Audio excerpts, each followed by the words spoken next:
levantaron los zapatistas en armas, los pueblos indígenas en el estado de Chiapas.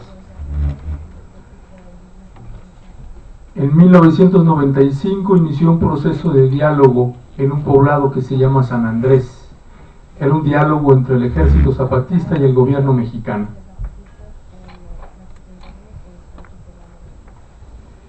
Ese diálogo, después de muchos golpeteos, al final, en 1996, fructifica en una firma que se conocen como los Acuerdos de San Andrés.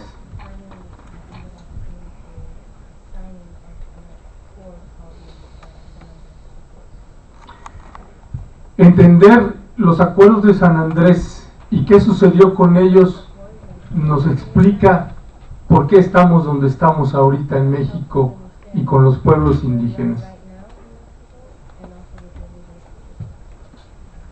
Cuando era el diálogo entre el ejército zapatista y el gobierno federal mexicano en San Andrés, los pueblos indígenas zapatistas le dijeron al gobierno: es que este diálogo no puede ser solamente entre pueblos indígenas de Chiapas, zapatistas, y el gobierno federal. Tenemos que invitar a todos los pueblos indígenas de México. Hay 63 pueblos indígenas en México. Cuando hablo de pueblos indígenas nos estamos refiriendo a lo que se entiende en un concepto un poco más peyorativo como etnias indígenas. Entonces los celtales es un pueblo indígena, los choles es otro pueblo indígena, como aquí los cherokees es un pueblo indígena. Entonces cuando decimos la palabra pueblos nos estamos refiriendo a todos los seres humanos de ese pueblo indígena.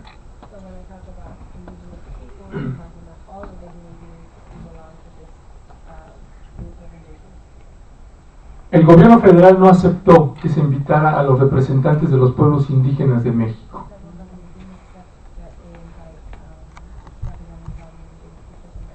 Entonces los zapatistas los invitaron.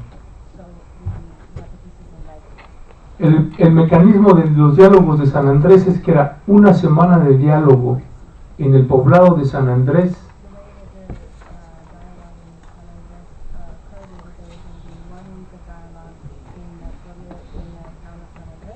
y 3 semanas de consulta con las comunidades, lo que se estaba discutiendo en esa mesa de San Andrés.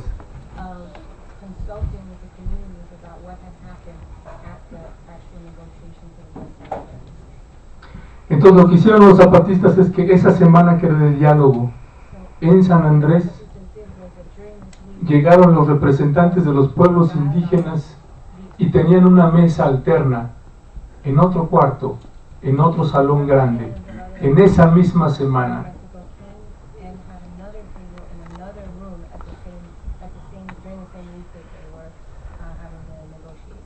Entonces los comandantes del ejército zapatista tenían 2 bloques, uno que dialogaba con el gobierno y al mismo tiempo había otro bloque que dialogaba con los pueblos indígenas.